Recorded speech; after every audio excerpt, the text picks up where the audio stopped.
Hello, ladies and gentlemen. You're welcome to Scum Media House, and here we bring you truths that transforms. Today, we are talking about habits that people cultivate when they get angry.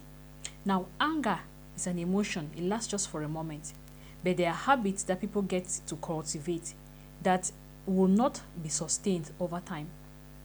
For example, some people get angry. You make your spouse angry, and when they react, you tend to look at the reaction and then put up a silent treatment. You that made your spouse angry, you are the one bringing up silent treatment. And guess what? Their spouse or your spouse will be like, I was the one that was supposed to be angry, and you are the one giving me silent treatment. Then for that reason, let us stay that way. Guess what? Communication gets breakdown. Some people get, to withdraw intimacy because they are angry. They say, no, I will not give you sex. And when this happens for a long time, these two people get disconnected emotionally. And before they get to reconnect, it takes a lot of time.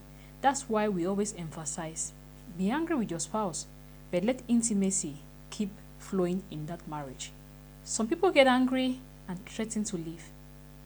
I will leave this home. I will leave this marriage. I mean, anytime they get angry, they're like, I will leave this home. I will leave this marriage. And sometimes one spouse keeps begging, keeps pleading, no, don't leave. And over time, the other spouse gets tired of always begging not to leave. And they say, fine, if you want to go, go. I mean, those that pack their things and they're always putting up that drama. Hey, I want to leave that marriage. I want to leave. That there will be one day your spouse will tell you, okay, it's fine, you can go. And at that moment, to carry your things and go is not easy. Sometimes out of shame, some will see, pride, empty pride, take the things and leave. Whereas deep down, they didn't want to leave. Others get angry and threaten divorce. If it's not going, let's divorce. Let's go our separate ways. But is divorce the option? And once you keep threatening someone with divorce, you are gradually preparing their minds. They'll get ready, get prepared. One day, that divorce will no longer be an issue to them. It's like, okay, you've been telling me that one day I'm going to live without you. And I've been preparing myself, waiting for that day. And guess what? They'll be able to move on and live without you. I want us to talk about one particular aspect of anger, the aspect of refusing food. Now, you got angry as a man. You refused food in your home. Your wife said, okay, maybe, especially if she is the one that was at fault, she will keep cooking the food, even if she's not at fault. Some women are humble enough to keep cooking. They know that, of course, when you get angry, you should keep with your responsibilities, keep doing your responsibilities. And she keeps cooking her food, serving you, and you are always refusing to eat because you're angry. Maybe, yes, you want to use it to teach her a lesson. Maybe you want her to understand the dimension of which you are angry. Somebody told me, men don't leave their marriages, right? Because when a woman gets angry, she can leave her marriage. But how do men leave their marriage? To show that they are actually angry. And he said it's through food. When a man refuses your food, it means he has left the marriage. It was funny, but maybe. So sometimes men may be doing this to pass a message. Now, she has been cooking your food and serving you, and you've been refusing to eat. And at one moment, she's tired, fed up of cooking the food and serving you, and she chooses not to cook. Now, you keep aside what provoked the anger that caused you not to eat, and you now look at the aspect of her cooking food in your own house and not serving you as neglect, as disrespect.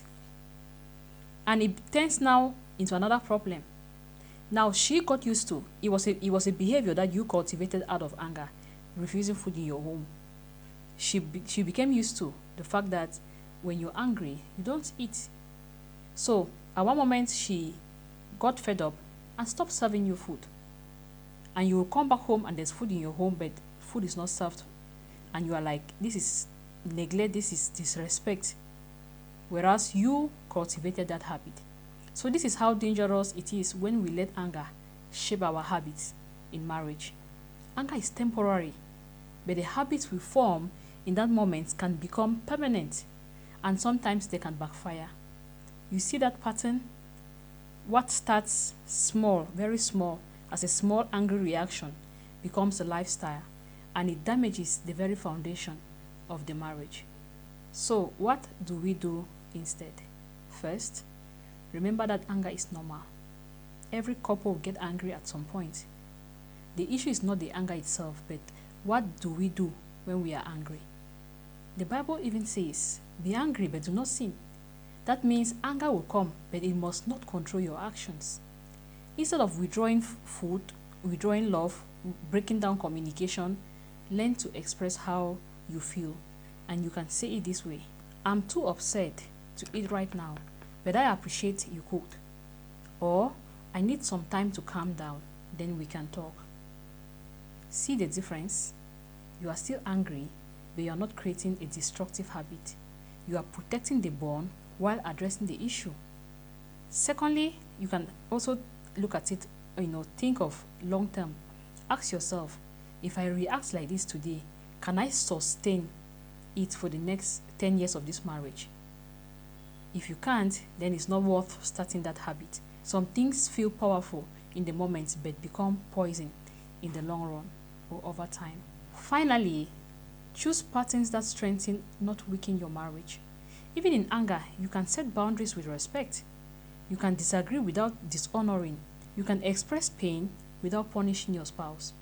Marriage is built on consistent habits, habits of love, respect, and patience, not habits that are formed when you are angry. So, my encouragement today is simple.